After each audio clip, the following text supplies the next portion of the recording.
이 시간 우리가 함께 나눌 하나님의 말씀, 신약성경 로마서 5장 12절부터 21절까지 말씀입니다.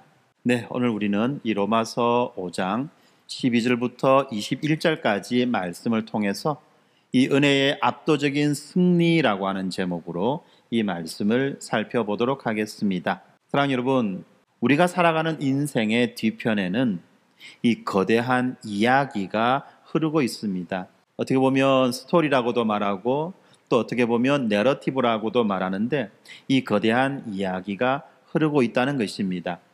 민족적으로도 그렇지요. 사회적으로도 그렇습니다. 또 그리고 또한 국가적으로도 그렇습니다. 이 다양한 이 사회 속에 이 다양한 이 거대 담론, 이 커다란 이야기들이 있다는 것입니다. 우리 개인들도 마찬가지입니다. 이 심리학자들은 인간이 자신을 이해할 때 어떤 가족이나 환경의 그 서사 속에서 자신을 본다고 말합니다. 실제로 우리 주변에는 이렇게 말하는 사람들이 많이 있어요. 내가 이렇게 힘들게 사는 것은 우리 부모님 때문이에요. 또는 내 성격이 이렇게 된 것은 아버지에게서 물려받은 거예요. 너무나 자주 하는 말이죠. 에이그, 지 애비 닮아갖고. 그죠? 누구 닮았노? 이런 이야기들을 하는 것입니다. 그렇습니다. 이런 말들은 다 이 우리의 삶이 더 큰 이야기의 일부라는 것을 알려주는 말인 것입니다. 나는 혼자 존재하는 것 같지만 사실은 이 나를 만들어 온 배경 이야기가 있습니다. 가족과 이 사회의 이야기 속에서 또 등장하는 그 등장인물로 우리가 살아간다는 것입니다. 특별히 성경은요, 더욱 깊은 차원에서 이런 통찰을 우리들에게 알려줍니다. 사도 바울은 오늘 본문에서 인류 역사를 지배해온 두 개의 거대한 이야기에 대해서 말하고 있습니다. 그런 놀랍게도 이 세상에 존재하는 모든 사람이 속한 두 개의 이야기를 전해주고 있습니다. 그 이야기의 중심에는 이 두 사람, 두 대표자가 있는데 바로 아담과 예수 그리스도입니다. 그런데 이 두 대표가 걸어간 길은 완전히 다른 결과를 우리들에게 가져왔습니다. 첫 번째 이야기에서는 한 사람의 잘못으로 죄와 죽음이 온 세상을 지배하게 되었습니다. 반면에 두 번째 이야기에서는 또 다른 한 사람의 의로운 순종으로 은혜와 생명이 찾아옵니다. 그러면 과연 우리는 어떤 이야기에 속해 있을까요? 이 죄와 죽음이 온 세상을 지배하는 그 이야기 속에 속해 있을까요? 아니면 은혜와 생명의 이야기 속에 우리가 속해 있을까요? 제가 이렇게 말할 때 이 말씀을 듣는 어떤 분들은 이 아담과 예수님의 이야기라니 도대체 그 이야기가 나와 무슨 상관이 있습니까? 라고 생각할지 모르겠습니다. 여러분, 우리가 역사라고 하는 이 단어를 영어로 말할 때 뭐라고 말하죠? 역사의 영어 단어가 뭐죠? history예요. history. history예요. history. she story가 아니고 history죠. 그죠? history입니다. 무슨 말입니까? 철자는 약간 다르지만 이 발음을 가지고 이야기한다면 he, 그의 스토리, 이야기라는 겁니다. 그 사람의 이야기라는 거예요. 뭐가? 역사가. 우리의 인류의 역사가 누구의 이야기냐? 그 사람의 이야기라는 것입니다. 그리고 그 사람에 대해서 성경은 두 인물을 지명하는 거죠. 한 사람은 아담, 그리고 또 한 사람은 예수. 바로 이 아담과 예수의 이야기가 우리 인류의 역사라는 것입니다. 그리고 우리는 그 역사 속에서 살아갈 뿐만 아니라 그 역사를 살아내는 자들인 것입니다. 그렇기 때문에 이 두 대표자의 이 이야기는 우리 각자의 현실과 깊이 연결되어 있는 것입니다. 우리가 겪는 이 죄의식과 삶의 고통, 그리고 우리가 간절히 원하는 그 용서와 희망, 바로 이런 두 이야기 속에 인류의 역사가, 그리고 우리들의 이야기가 뿌리를 두고 있는 것입니다. 그래서 오늘 우리는 왜 인간이 스스로의 힘으로는 이 죄와 죽음의 문제를 해결할 수 없는지, 왜 오직 하나님의 은혜만이 우리를 구원할 수 있는지, 그리고 어떻게 우리가 예수 그리스도 안에 있을 때만 참된 희망과 새로운 삶이 시작되는지를 함께 살펴보겠습니다. 성경의 이 거대한 두 개의 이야기 속에서 우리는 우리 자신의 현실과 미래를 발견하게 되기를 바랍니다. 부디 우리 성령님께서 우리의 마음을 열어주셔서 이 진리를 깨닫고 마음으로 그 진리를 받아들이기를 간절히 바라는 바입니다. 그러면 이제 본문을 살펴보도록 하겠습니다. 로마서 5장 12절, 오늘 본문의 시작인데요. 이 로마서 5장 12절은 이렇게 선언합니다. 그러므로 한 사람으로 말미암아 죄가 세상에 들어오고 죄로 말미암아 사망이 왔나니라고 말씀하죠. 바로 이 짧은 구절에 인류의 비극의 시작과 그리고 그 해결의 실마리가 함께 담겨 있습니다. 이 첫 번째 주인공, 이 성경은요, 이 첫 번째 주인공인 아담을 통해서 죄와 죽음이 어떻게 시작되었는지를 우리들에게 알려줍니다. 로마서 5장 12절에서 한 사람으로 말미암아 죄가 세상에 들어오고 죄로 말미암아 사망이 왔다고 말씀합니다. 여기에서 말하는 한 사람이 바로 하나님께서 태초에 세우신 인류의 대표자, 우리의 첫 조상인 아담입니다. 이 아담 한 사람이 하나님께 불순종하여 죄를 지었을 때 그 영향은 그 아담 혼자에게서 끝나지 않습니다. 그게 무슨 말입니까? 아담의 죄는 아담의 죄지 왜 그 사람에게서 끝나지 않는다고 말합니까? 한번 예를 들어 보겠습니다.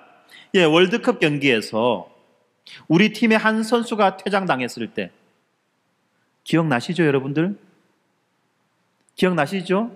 축구를 조금 보신 분들, 월드컵의 역사에 대해서 조금 아시는 분들은 아마 기억날 겁니다. 우리가 먼저 선제골을 넣었어요. 좋다고, 야, 드디어 우리 16강 갈 수 있다라고 막 그렇게 온 국민이 막 흥분하고 그렇게 좋아했는데 불과 3분도 지나지 않아서 한 사람이 뭘 했죠? 백태클을 했습니다. 그래가지고 다이렉트 퇴장을 당했어요.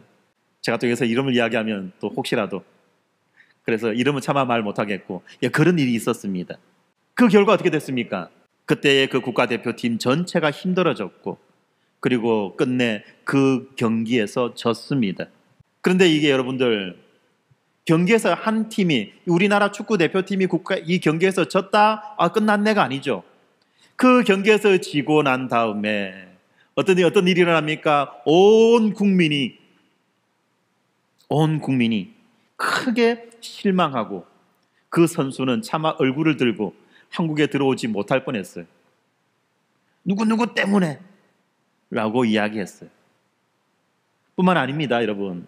한 나라의 지도자가 이 잘못된 결정을 내리게 되면 어떤 일이 일어납니까? 국민 전체가 큰 고통을 겪게 되는 것입니다. 이렇게 아담의 죄가 인류 전체의 치명적인 결과인 죽음을 가져온 것입니다. 이것은 하나님으로부터 떠난 영적 죽음, 그리고 결국은 육체적 죽음까지 이르게 하는 그런 힘이었던 것입니다.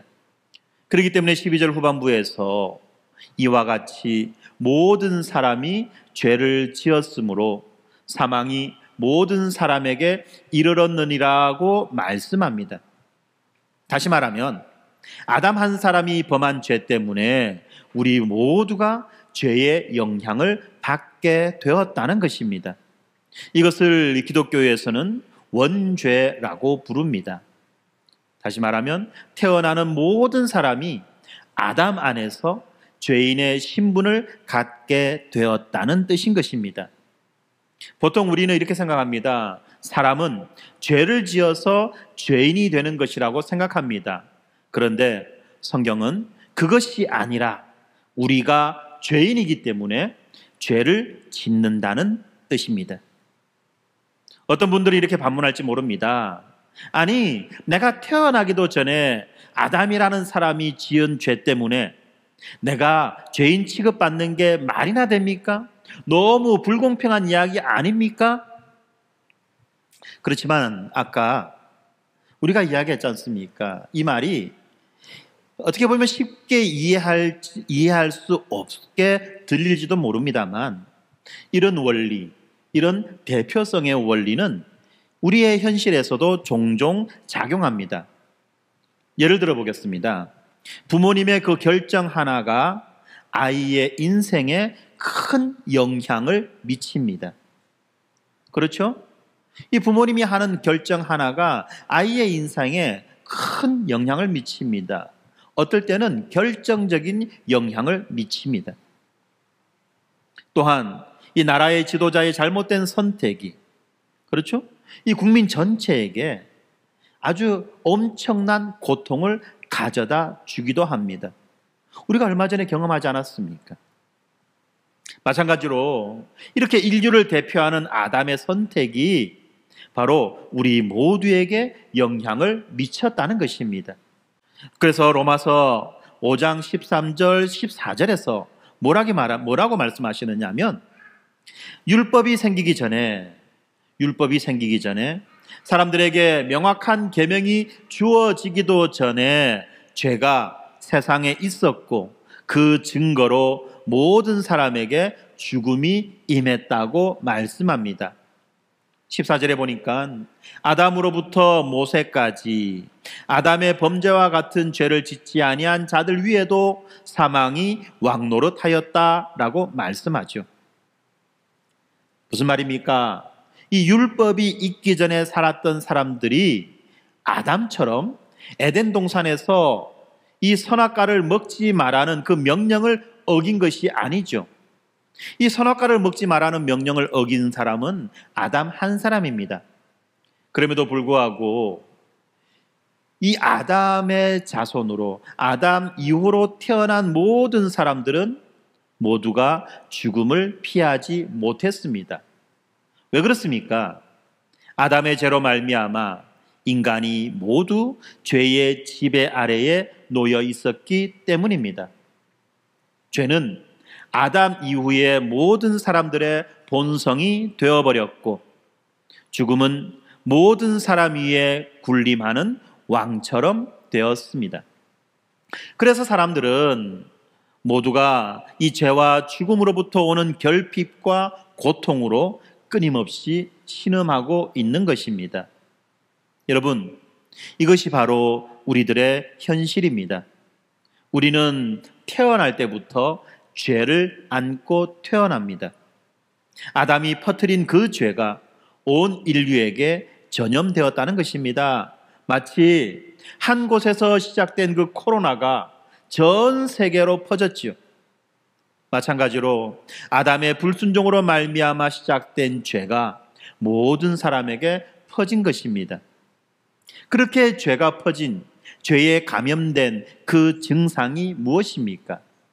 그 증상이 바로 죽음입니다. 그래서 모든 사람이 언젠가는 육신의 죽음을 겪을 것이고 또한 이 하나님과 떨어진 영적인 죽음의 상태로 태어나는 것입니다. 이 죄의 결과인 사망이 모든 인류를 지배하게 된 것입니다. 여러분, 우리 모두는 육신으로는 살아있는 것처럼 그렇게 태어났지만 우리의 영혼은 이미 죽은 상태로 태어났다는 것입니다. 제가 이렇게 말하면 많은 분들이 정말 심각하게 불쾌함을 느낍니다. 왜 그렇습니까? 몸은 살았는데 영혼이 죽었다는 거예요. 우리는 영혼이 죽은 자로 태어났다는 겁니다. 와, 얼마나 끔찍합니까? 뿐만 아니라 내가 우리 아기를 보는데 이 아기가 영혼이 죽은 애로 태어났다고? 말이 되는 거야? 여러분, 그렇지 않습니까? 우리가 엄청난 충격적인 이야기를 들었을 때 가장 먼저 일어나는 반응은 뭐죠? 아닐 거야, 아닐 거야, 잘못 봤을 거야 라는 현실 부정입니다. 그런데 상황이 흘러가는 것을 가만히 들여다보니까 도무지 부정할래야 부정할 수 없는 어떤 현상들을 맞이하게 되고 그때서야 비로소 현실을 인정하고 받아들이고 그리고 어떤 해결책을 모색하는 것이 사람들의 일반적인 현상입니다. 그렇지 않습니까? 건강하게 잘 살다가 어느 날 뜬금없이 암에 걸렸습니다 라는 선고를 받을 때 첫 번째 반응, 뭐가? 설마? 에이! 라고 반응합니다. 그런데 정밀검사를 하고 조직검사를 하고 그리고 난 다음에 암이라는 것이 딱 드러나게 되면 어떻게 되죠? 그때부터는 부정하고 싶어도 도무지 부정할 수 없는 사건이 되는 것입니다.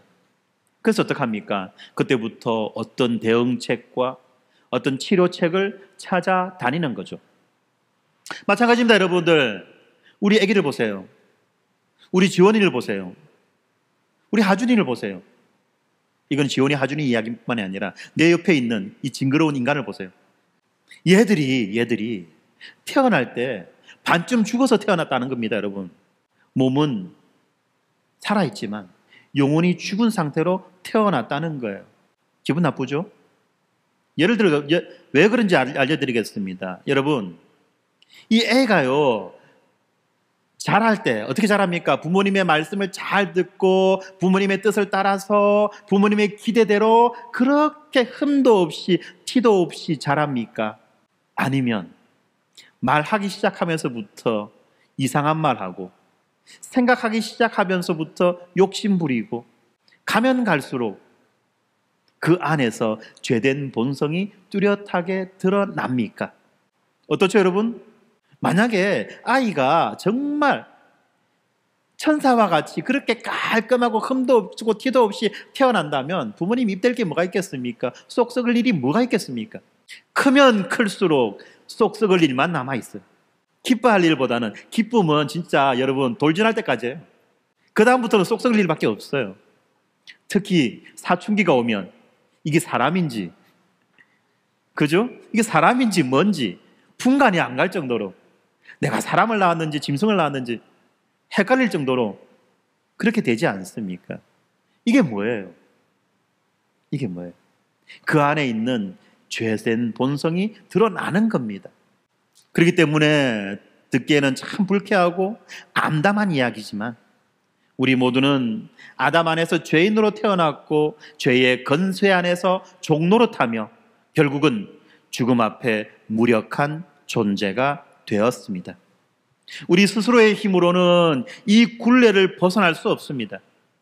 그 죄의 사슬을 우리의 힘으로는 끊을 수 없고 이 죽음의 운명을 우리는 피할 수가 없는 것입니다.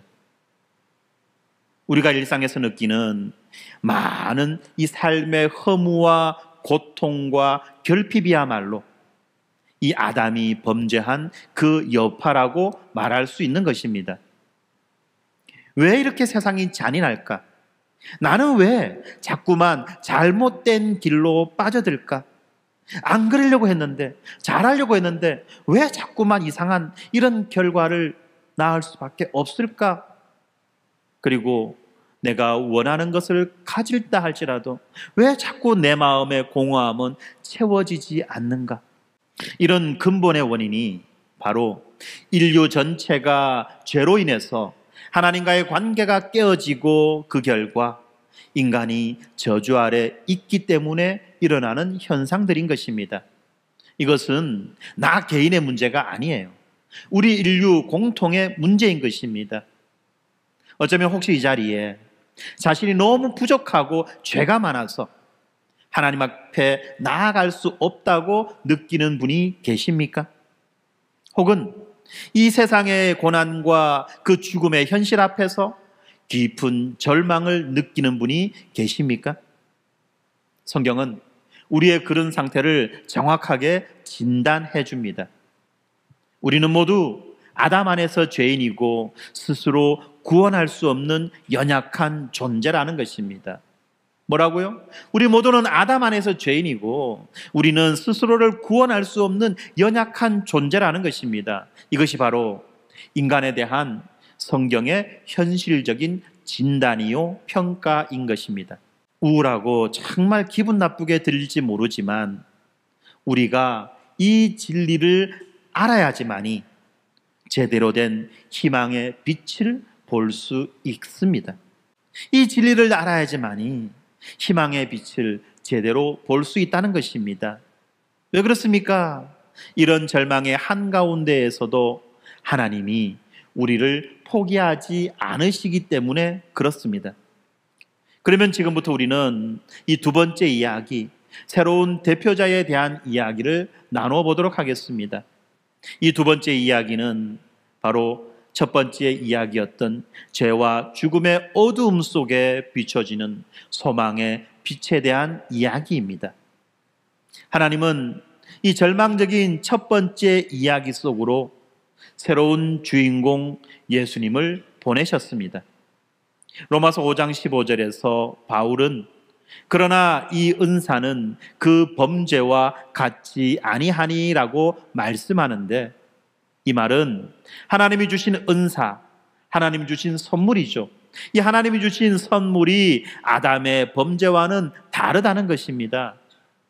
아담이 바로 이 죄와 죽음을 우리에게 가져왔다면 예수님은 용서와 생명의 선물을 우리들에게 가져다 주셨다는 의미입니다. 계속해서 바울은 이 하나님의 은혜와 예수 그리스도의 그 은혜의 선물이 많은 사람들에게 넘쳤다고 15절에서 말씀하고 있습니다. 아담 한 사람의 죄 때문에 많은 사람이 죽음에 이르렀지만 예수님이 베푸신 은혜는 그것보다 훨씬 크고 강력하여 많은 사람들에게 생명을 줍니다. 여기서 우리는 이 은혜라는 단어를 한번 짚어봐야만 합니다. 은혜가 무엇입니까? 은혜란 받을 자격이 전혀 없는 자에게 하나님이 거저 베풀어 주시는 그 호의와 사랑을 뜻합니다. 하나님께서 이 죄로 가득한 인류를 불쌍히 여기시고 값없이 주시는 구원의 선물이 바로 은혜인 것입니다. 그러면 이 예수님이 주시는 그 은혜의 선물은 구체적으로 무엇입니까? 16절을 보겠습니다. 16절을 보면 아담의 경우 한 사람의 범죄로 모든 인류가 정죄에 이르렀다고 합니다. 이 정죄라고 하는 것은 이 법정에서 유죄 판결을 받고 정식으로 죄인으로 선언되는 것을 말합니다. 아담의 죄는 우리 모두를 이 유죄 판결 아래에 놓이게 한 것입니다. 그리고 이어서 성경은 이 은사는 많은 범죄를 인하여 의롭다 하심에 이르느니라 라고 선언하는데, 바로 이것이 놀라운 복음의 진수입니다. 무슨 말입니까? 잘 들으세요. 예수님이 주시는 이 선물, 이 은사는 우리가 지은 수많은 죄에도 불구하고 우리를 의롭다 하심, 곧 의인이라고 선언해 주시는 것입니다. 우리가 많은 범죄를 지었지만, 우리가 수많은 범죄를 지었음에도 불구하고 예수님은 우리들에게 의인이라고 하는 그 신분을 선물로 주신다는 이야기입니다. 마치 이 재판정에서 죄인이 갑자기 무죄의 방면을 받는 것과 같은 것입니다. 어떻게 이런 일이 가능할까요? 바로 예수님께서 우리의 죄를 대신 맡으셨기 때문에 가능한 것입니다. 우리는 아담에게서 죄를 물려받아 죄인이 되었습니다. 그렇지만 예수님께서는 우리의 죄를 대신 짊어지시고 십자가에서 형벌을 받으셨습니다. 그리하여 이 예수님의 완전한 순종과 의로우심이 우리들에게 선물로 전가된 것입니다. 그래서 이 고린도후서 5장 21절에서는 이 엄청난 자리 바꿈에 대해서 이렇게 선언합니다. 하나님이 죄를 알지도 못하신 이를 우리를 대신하여 죄로 삼으신 것은 우리로 하여금 그 안에서 하나님의 의가 되려 하심이라고 말씀합니다. 무슨 말입니까? 예수님은 죄 없으신 분이시지만 우리 대신 죄인의 자리에 서셨고, 우리는 원래 죄인이지만 예수님 덕분에 의인의 자격을 얻은 것입니다. 이것을 위대한 교환이다 라고 말하는 거죠. 신분이 바뀌어진 거예요. 신분이. 죄 없으신 예수님이 우리 대신 죄인이 되셨고, 그리고 죄인인 우리가 예수님 때문에 의인이 된 것입니다. 로마서 5장 18절 19절에서는 이 진리를 다시 한 번 더 이렇게 확증해 줍니다. 18절에 보니까 한 범죄로 많은 사람이 정죄에 이른 것 같이 한 의로운 행동으로 말미암아 많은 사람이 의롭다 하심을 받아 생명에 이르렀느니라. 여기서 말하는 한 의로운 행동이라는 것은 예수님의 십자가 순종과 그리고 희생, 죽으심 전체를 말하는 것입니다. 예수님의 그 단 한 번의 완전한 순종의 행위로 말미암아 수많은 사람이 의롭다함을 얻고 생명을 얻게 되었다는 것입니다. 19절에서도 비슷하게 말합니다. 한 사람이 순종하지 아니함으로 많은 사람이 죄인 된 것 같이 한 사람이 순종하심으로 많은 사람이 의인이 되리라. 바로 이 첫째 아담의 불순종으로 모두가 죄인이 되었지만, 둘째 아담이신 예수님의 완전한 순종으로 우리 많은 사람이 하나님 앞에서 의인이라고 선언되었다는 것입니다. 바로 이것이 복음의 핵심입니다. 우리가 무엇을 해서 이룬 것이 아니라 오직 예수님 한 분의 순종과 희생 덕분에 우리가 구원을 받은 것입니다. 우리가 무엇을 해서 이룬 것이 아니라 오직 예수님 한 분의 순종과 희생 덕분에 우리가 구원을 받았다는 말입니다. 한마디로 표현하면 은혜로 말미암아 믿음으로 구원을 얻었다는 것입니다. 아담 안에서 우리는 모두 패배자였고 죄인이었습니다. 그러나 이제는 그리스도 안에서 우리가 승리자요 의인이 된 것입니다. 이것이 얼마나 놀라운 반전입니까? 우리의 많은 죄악에도 불구하고 예수님의 은혜는 그 모든 죄를 덮고도 남는다는 말씀입니다. 여러분, 혹시 마음속에 그래도 나는 과거에 지은 죄가 너무 큰데 하나님이 정말 나를 용서하실까 하는 두려움이 있습니까? 그런데 성경은 한 사람 예수 그리스도의 은혜의 선물이 많은 사람에게 넘쳤고 은혜가 넘쳤다라고 분명히 선언합니다. 선물이 넘치고 은혜가 넘쳤다는 것입니다. 인간의 죄가 깊어질수록 예수님의 은혜는 그보다도 더 넘치는 능력으로 역사하여 죄를 이기는 것입니다. 그래서 로마서 5장 20절에서 죄가 더한 곳에 은혜가 더욱 넘쳤나니 라고 말씀하는데, 이 구절을 쉬운 성경은 이렇게 말합니다. 죄가 많아진 곳에는 하나님의 은혜가 더욱 넘치게 되었다라고 말합니다. 예수님의 십자가 은혜는 어떤 죄든지 삼켜버릴 만큼, 덮어버릴 만큼 크고 강력하다는 것입니다. 그러므로 우리가 그리스도 안에 있는 한 용서받지 못할 죄, 덮지 못할 상처는 없는 것입니다.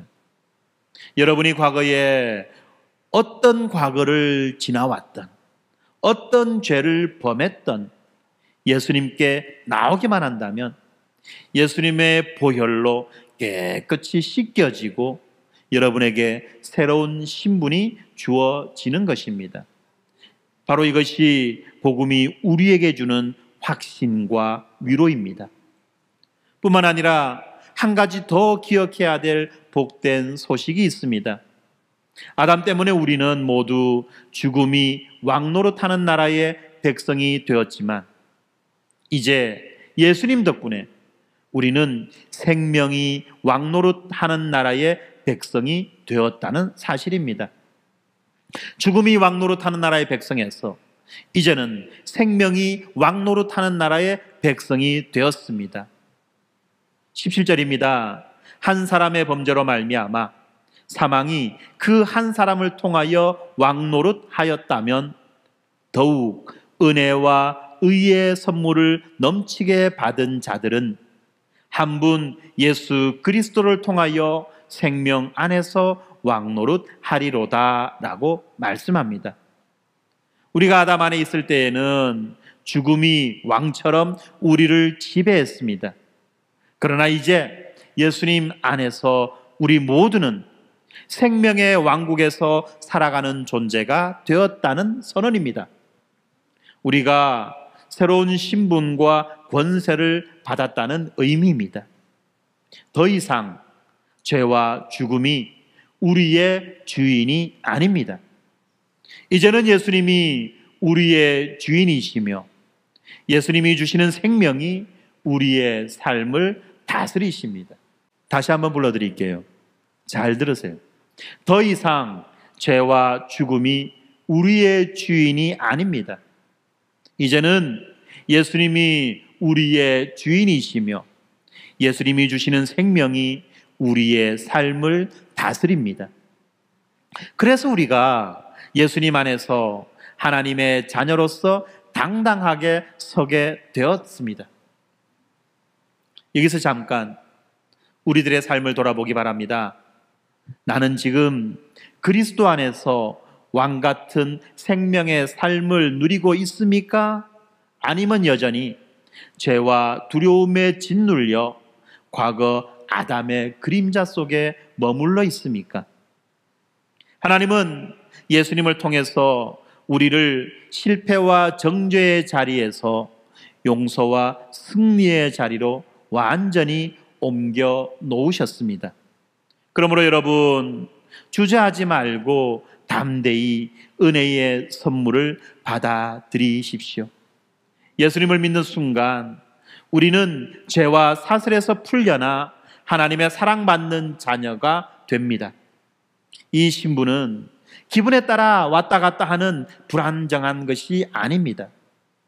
우주를 창조하신 하나님의 약속과 예수님의 십자가와 부활에 기초한 튼튼한 언약입니다. 바로 이 사실이 우리의 구원의 확신이요 삶의 소망이 되는 것입니다. 그러면 우리는 현실에서 어떤 변화와 소망을 누릴까요? 본문의 마지막 부분인 이 20절과 21절에서는 이 율법과 은혜의 역할을 언급하면서 은혜의 궁극적인 승리를 우리들에게 알려주고 있습니다. 20절을 봅시다. 20절에 이렇게 말하죠. 율법이 들어온 것은 범죄를 더하게 하려 함이라. 율법이 들어온 것은 범죄를 더하게 하려 함이라. 하나님이 주신 거룩한 율법이 죄를 더한다니 이게 무슨 말입니까? 율법이 들어왔으면 죄가 사라져야지. 죄가 억제돼야지. 왜 율법이 들어왔는데 죄가 더 심하게 일어나느냐는 것입니다. 여기에는 아주 중요한 영적인 원리가 있습니다. 율법은 우리들의 그 죄인된 모습을 똑똑히 보여주는 거울의 역할을 합니다. 우리가 언젠가 함께 들었던 율법의 역할 세 가지 중에 한 가지죠. 거울의 역할을 하는 율법. 그렇기 때문에 이 율법이 없으면 우리는 자신이 얼마나 심각한 죄인인지 분명히 알지 못합니다. 어두운 방에서는 벽에 얼룩이 져 있어도 잘 보이지 않지요. 그러나 불을 환하게 켜면 이 얼룩이 아주 잘 보이는 것처럼 이 율법이라는 빛 앞에서 우리의 죄가 드러나고 우리가 얼마나 하나님 앞에서 부족한 존재인지를 절실히 깨닫게 되는 것입니다. 그런데 이 인간의 죄성은 자신들의 죄를 보여주는 하나님의 기준에 더욱 반발합니다. 그래서 의도적으로 죄를 저지르기도 하는 것입니다. 바로 죄의 심각성이 더욱 증폭되어 드러난다는 말입니다. 이것이 바로 범죄를 더하게 하려 한다는 말씀의 의미입니다. 하나님은 이 과정을 통해서 우리에게 구원자가 필요하다는 것을 깨닫게 해 주십니다. 그런데 20절이 여기에서 끝나지 않죠? 계속해서 이어집니다. 그러나 죄가 더한 곳에 은혜가 더욱 넘쳤나니. 율법으로 인해서 죄가 밝히 드러난 그 자리, 죄가 산처럼 쌓여 절망이 깊어진 그 자리에 하나님은 주저없이 은혜를 쏟아 부어 주셨다는 말입니다. 죄가 깊어진 만큼 은혜는 한없이 더욱 넘쳤습니다. 인간의 죄가 커진 자리마다 하나님의 용서가 더 크게 임했습니다. 마치 어둠이 칠흑같이 짙어질수록 빛이 더욱 밝게 빛나는 것처럼 말입니다. 아시죠? 어둠은 결코 빛을 이길 수 없습니다. 바울의 예를 들어봅시다. 바울이라는 이 사람은 예수님을 믿는 사람들을 잡아다가 가두고 심지어는 죽이기까지 했던 바로 죄인 중에 괴수였습니다. 그런데 그런 바울에게 하나님의 은혜가 넘치자 그의 인생은 완전히 뒤바뀌게 되었습니다. 예수 믿는 자를 박해하던 자가 오히려 예수를 전하는 자가 되었던 것입니다. 그래서 바울은 훗날 자신의 변화에 대해 이렇게 말합니다.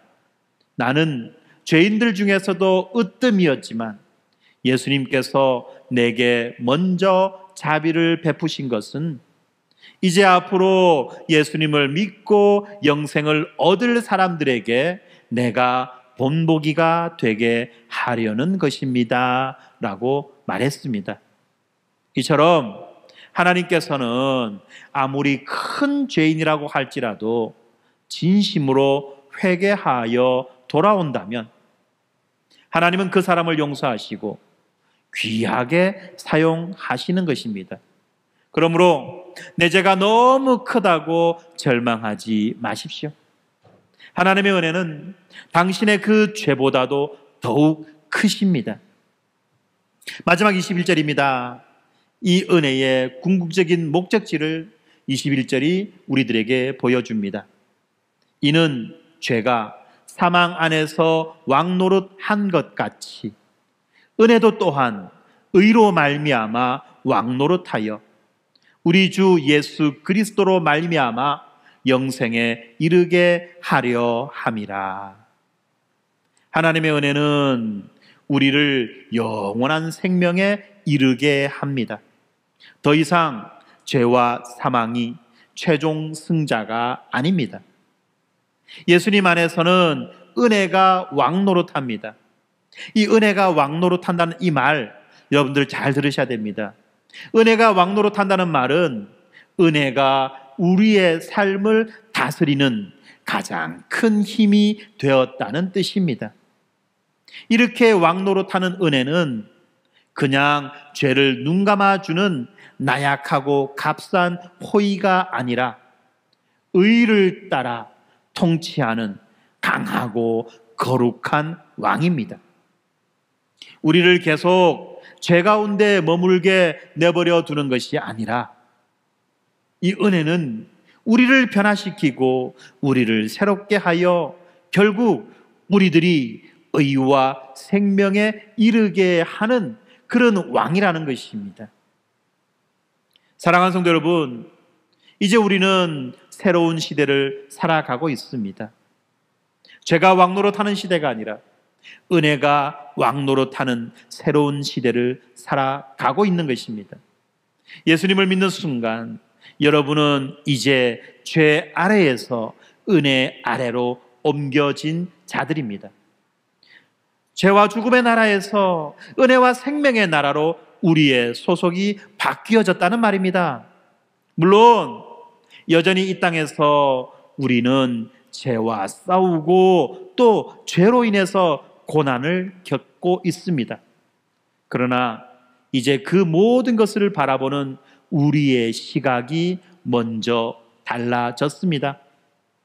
우리는 더 이상 패배를 향해 가는 인생이 아닙니다. 은혜의 왕 되신 예수님께서 우리와 함께 하시고 우리를 인도하십니다. 그렇기 때문에 우리의 최종 목적지는 사망이 아니라 영생입니다. 하나님의 은혜는 결코 중간에 포기되거나 실패되지 않습니다. 예수님께서 십자가와 부활로 이미 승리를 이루셨고 성령께서 구원을 끝까지 완성하실 것이기 때문입니다. 그러나 이제 우리는 더 이상 죄책감에 짓눌려 두려움 속에 살아갈 필요가 없는 것입니다. 우리가 연약할 때에도 하나님의 은혜는 우리를 붙들고 계십니다. 마치 이 어린아이가 걷다가 넘어지면 어떻게 되죠? 부모님이 달려와서 이 아이를 일으켜 주지 않습니까? 마찬가지로 하나님은 넘어진 우리를 은혜로 일으켜 세워 주십니다. 또한 이 하나님의 은혜는 우리를 변화시켜서 죄를 이기게 하고 하나님의 뜻에 순종할 힘을 주는 것입니다.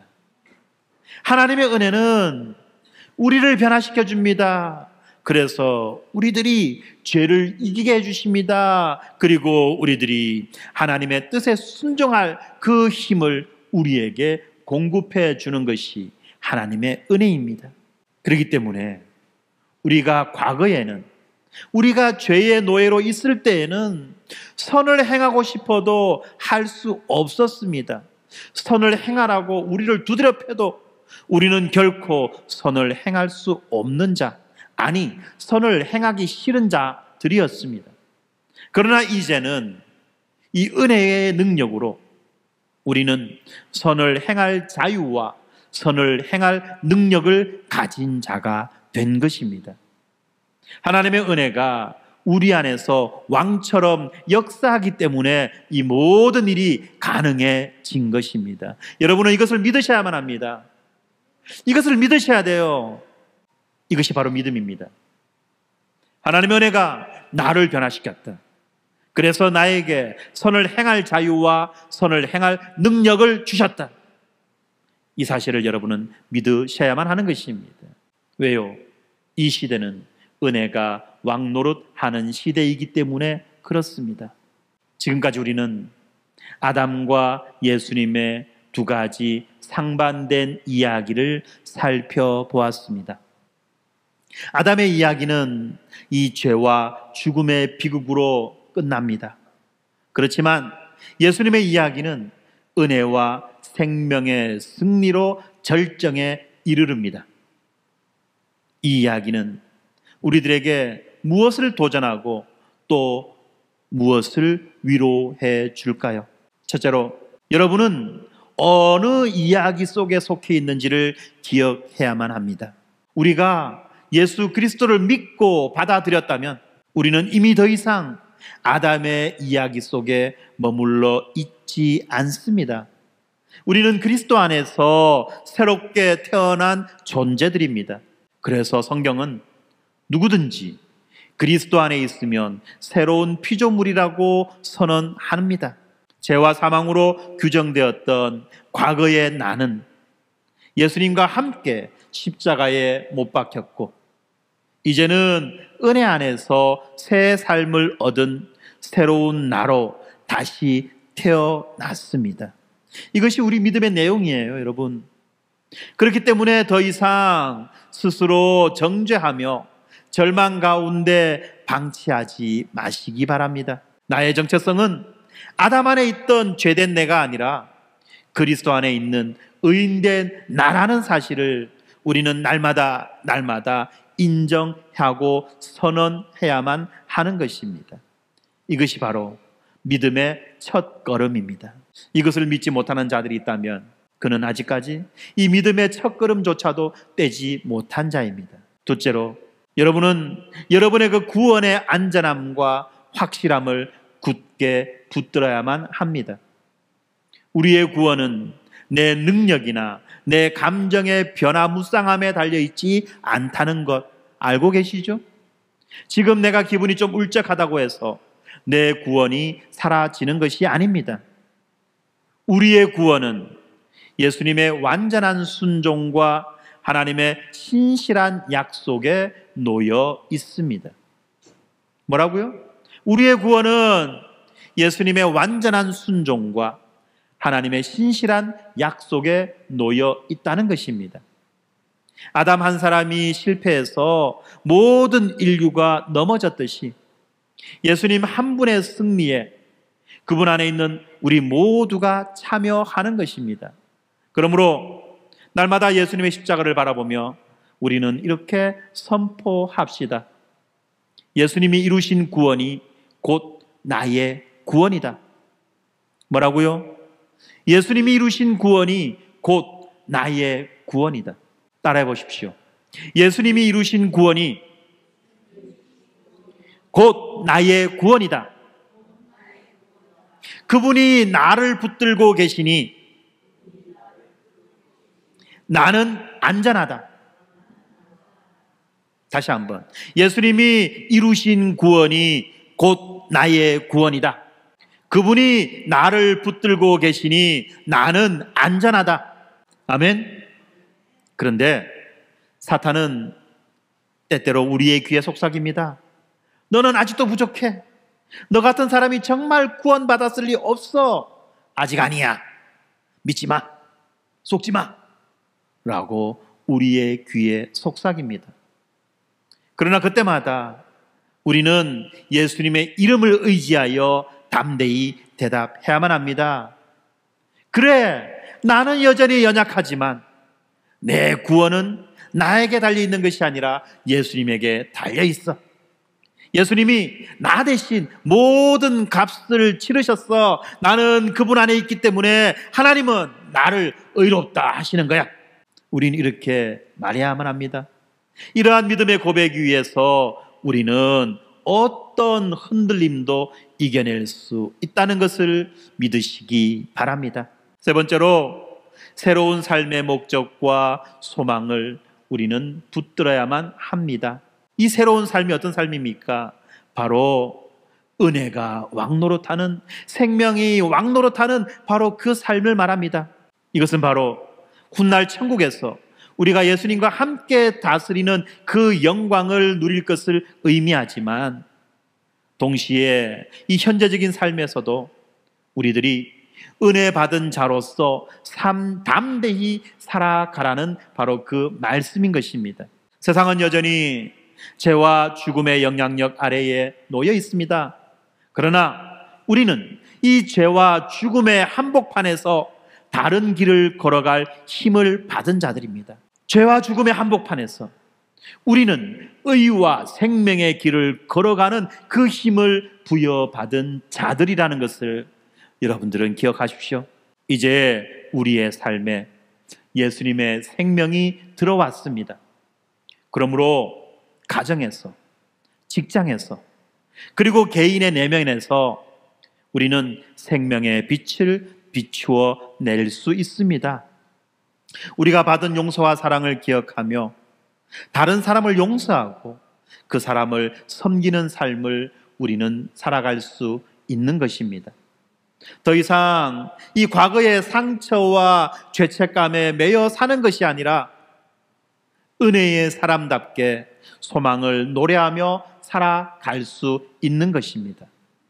하나님이 나와 함께 하시니 어떤 상황에서도 희망을 잃지 않는 것, 이것이 바로 은혜 안에 있는 자의 특권입니다.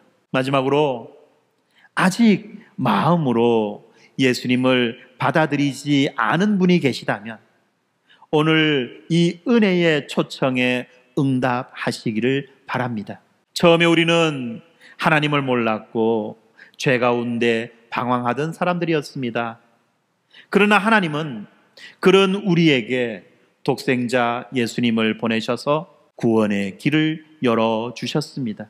이제 누구든지 예수님을 믿기만 하면 아담 안에서의 정죄와 죽음은 끝나고 그리스도 안에서의 용서와 생명이 시작됩니다.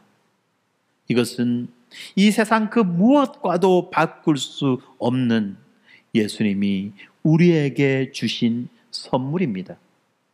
그러므로 부디 이 귀한 선물을 거부하지 말고 마음에 받아들이십시오. 이미 예수님을 영접한 분들은 그 은혜를 더욱 붙드시기 바랍니다.